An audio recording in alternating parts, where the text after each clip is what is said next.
obviously a special day for the club, mate. Yeah, it's an honour for us. ANZAC Day game. It's I think 2002. I think may have been the first year. Out of all the days in the year to play for us, this is the most special.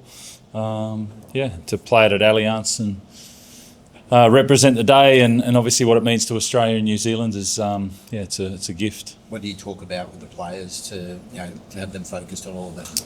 Yeah, there's a couple of things. There's obviously it's always a great time to give a history lesson on the day. You know what the day means and what it means to the servicemen and women that have represented this country and New Zealand. So getting the history there, the history of the club. You know, obviously the jersey is quite a really simple one that we play in, and obviously the tinted dye during the rations 1945. So it serves as a history lesson, and then it talks about, really simplifies things, to be honest, about why do you play and what does it mean, and it's a great day. In football terms, it's a pretty crucial game for you guys. They're all crucial. I think. I think the simplicity of the day and what it means, and we know we need to pick up wins, but we haven't really discussed that at all. It's about how we want to play footy, and if we do that, then we'll pick up wins. So that hasn't been discussed, about the importance of that side of the table, but how we want to play has been discussed a fair bit. You've made a change in the outside back. Yep. Is that more to do? Is that a reflection of what Billy and Monk and Nicholas have done well, or did Dom have a few things that you needed to work? Yeah, I think it's always a mix of both. I think it's always. I think the first thing is Billy he's come back in and played really well. I think he's our best left centre. So I think that's first and foremost, and then obviously the pressure on the wingers. We feel like we've got three really good ones there, but performance is key, and obviously made a selection based on that. What does Dom have to do in reserve racing to play reserve racing? Yeah, no game this weekend, which doesn't get to do that, but just take a breath. Get some work done on. Just the physical things that that he needs to get done on a week off, which is good, and then there's parts of his game that he can improve and he knows how to do, and we just want to see that over the next couple of weeks. Robo, with those Defence Force guys that were coming through, can you tell us about that? Yeah, we had the Australian Defence Force and also the New Zealand Defence Force at training today, which they kept their distance because they're playing against each other tomorrow. But we always train against and swap jerseys with the Australian Defence Force, and then Siwa Wong's parents served and serve in the armed forces, and his contact through the army invited him there, and obviously showing him through the centre as well. So it's an important day for Siwa as well, so it's he played ANZAC Day last year, but it's nice for him to get his family and family friends through. Just on another topic, the Bears are apparently given the ticket of approval. Yeah, I saw that. It's great. It feels like we've been talking about it for a while. Will you believe it when you see them run out? No, it'll happen. I think it'll happen, and obviously it will now. But these things, I always think people look fairly short term about those things. What's the next couple of years? But in 5 years' time, we know we'll have PNG and we'll have Perth, and then there'll be discussions around possibly a second New Zealand team, and 10 years' time there'll be other teams. So I think it's inevitable that it'll happen, and it's great that it's hopefully there's finally worked something out there. It's a short time though to get a club ready, like it's 18 months. That seems like a very hard thing to do. Yeah, that would be the only thing I was thinking when I saw the timeline. I like Peter, and he's always bullish in timelines. So, as we know, the 28th of May. So, they're obviously clear on that. It's probably much easier when it's an established club like the Dolphins, when they've got a club already. Or building a club from scratch is going to take some work, but be bold. Is it doable, like in that space of time? Well, it's doable because I think financially obviously, if they've worked out something with the government, and then also the NRL are in a much better financial state than we've ever been.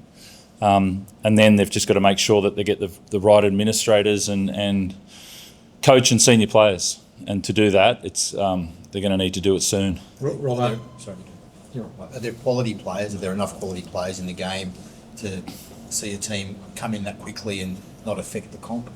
I always believe in our game. That's what I said. There's always talk around when a new team comes in, there's not going to be enough players to go around. I don't think that's the case. I think we'll always have that, and always think, what's our competition look like in 2040? It's a pretty simple question.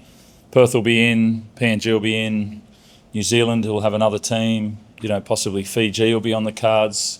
Then it's about, okay, how do we get that done? And I don't think you can plan everything sort of really detailed. Let's get them in, let's get the players, and it creates space. We've got enough talent and it'll come through. Have you thought about what it'll do to the player market from this November 1, Robbo, as far as the Perth team building a team? They will be able to be active in the market. Yeah. So therefore, have you thought about what you might need to do with your recruitment team? Yeah, I mean, we've known about PNG coming in, obviously, and now there's going to be, a second team coming in Perth. So yeah, you're going to make sure that you're really clear on your key players and who are going to stay, who you want to stay, you've got to be quite active in getting that done. Otherwise, you could get caught. You got to be vigilant in making sure you shore up the players that you think are going to build your club into the future. It'll be a busy couple of months, I'd say. Just back to this game for a second. You've been involved in a few.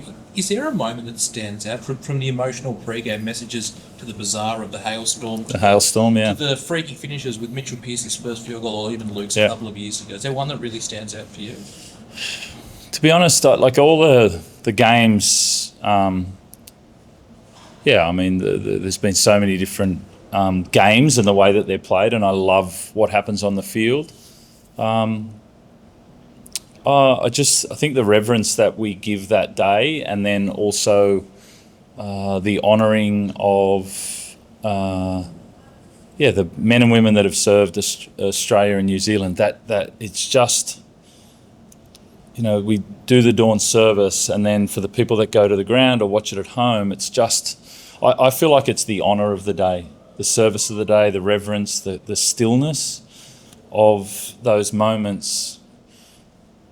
The last post and then the silence after that I feel really proud on that day. They're the things that last. The games are amazing, and that's our role, to provide entertainment. But it's the reverence that we hold for that day, I think, is really special.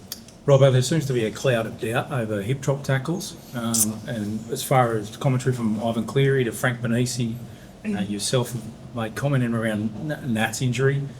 Have you sought clarity from the NRL? Do you expect it to be officiated in a manner that will provide fans and players, coaches, commentators more clarity about what is a hip drop tackle? I don't think it's that difficult, to be honest. I haven't read or seen that, but I don't see. Probably explain to me what is the confusion.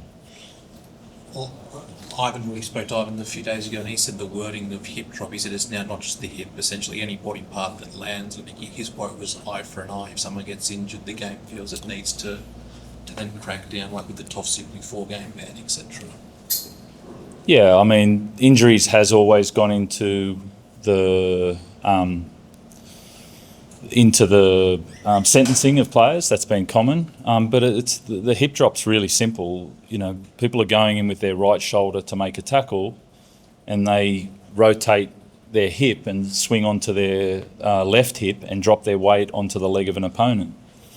It's not that difficult to see, and if you swing your hip and drop all your weight onto that, now it may be on the hip or it may be on the leg, but that's a hip drop tackle. It's not that difficult. Robbo, would you concede that the bunker and the referees are confused by it? Because we're seeing penalties awarded during matches for a hip drop tackle that are later not charged by the match review committee. Look, I can't. I don't go through all of them. That'd be just a comment. I know they missed a pretty clear one. right shoulder tackle, swung it around to the left hip and dropped your weight on and did someone's knee. It's not that difficult. So I can't comment about all the other ones that they've got, and I'm not, but it wasn't, it was pretty simple. It was pretty simple at the time, and they obviously missed that. Wayne Bennett was suggesting this morning that perhaps instead of just take out the sin bin from their hip drop tackle and let the match review committee deal with it, just penalty on the field. Is it something you support? Yeah, it's we're sort of, we've had discussions around that. It's an interesting one around the sin bins.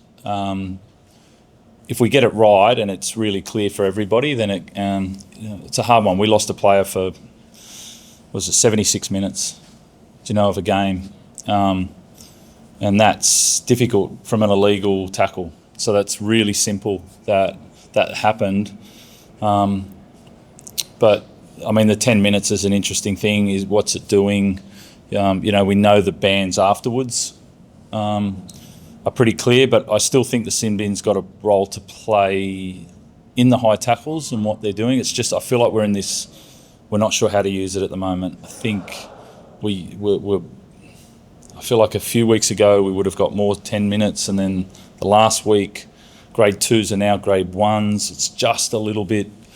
I think we're a little bit off, and it's hard. It's not on the refs week to week. If you change your decision making week to week, it makes it hard for them to make decisions because I think we leave it too late. To be honest, I feel like we talk about this late February. The edict comes out late February. It should be started in October, and then by Christmas, players are clear. Coaches are clear, referees are clear, and everyone's really clear. It takes a long time to change habits, and referees are going in and getting told a couple of weeks before the competition starts to referee like this. That's not how human behaviour works. On 11, of the past 13 against the Dragons, but it's a different Dragon side we're seeing now. What do you make of that? Obviously Flano's been rebuilding this team over the last couple of years. Feel they're quite a big physical team, right through to their outside backs. And it's a good opportunity for us. I feel like there's a bit about the opponent. We know how they play. We know what their strengths are, and we're pretty clear on how we want to nullify that. But we enjoy playing them as well. So it's a good opportunity for both of us, I think, tomorrow. Is Angus good? Sorry. Angus good to go? Yeah, he's right to go. Yeah, he's ready to play. Robert, there was a massive Good Friday game last week. Is ANZAC Day still bigger than that, do you reckon? Well, it's the best day. Outside of grand final, I feel like this is the best day because, we won't get as many fans as that in the stadium. We possibly could if we were obviously out there, but this is the home of ANZAC Day game. As I said, it's about the game, but then it's about the day, and I think we honour that really well. But, the Good Friday day was amazing, wasn't it, for footy and for the fans. I think they took over our 2013 game, I think, against South, I think it was. It's great for footy. How about, you just mentioned the South game. Is the ANZAC Day bigger than your derby every year? Yeah, I think this is it's different. The rivalry, obviously, between those two teams is the biggest thing for us. But this is Australia's day. And this is people. There's a.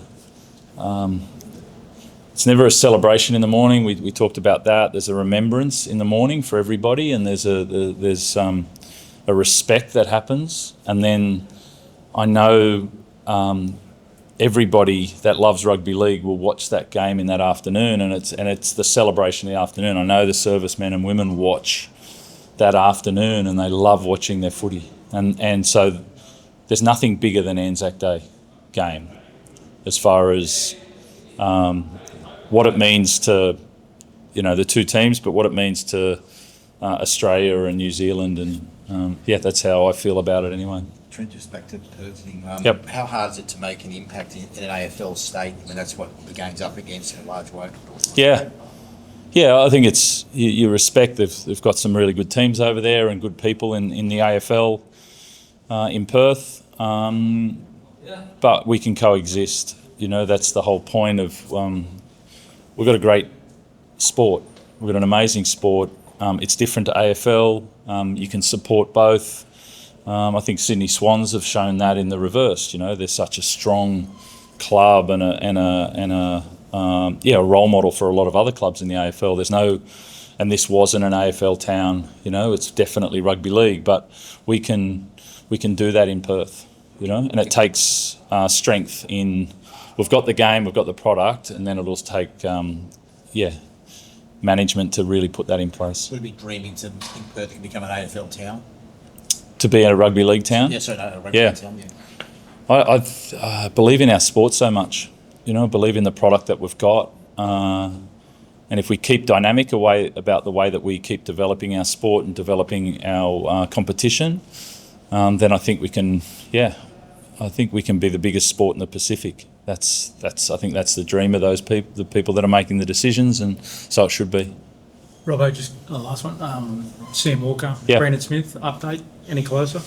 No, well, same. I think they put that out a while ago around, what was it, mid-June and start of July. I think 2 weeks apart there, and they're just on track and doing their business and annoying us at training and you know, heading towards playing soon. You know, I think, what are we? Probably 5 to 6 weeks away for Sammy, and he's tracking well.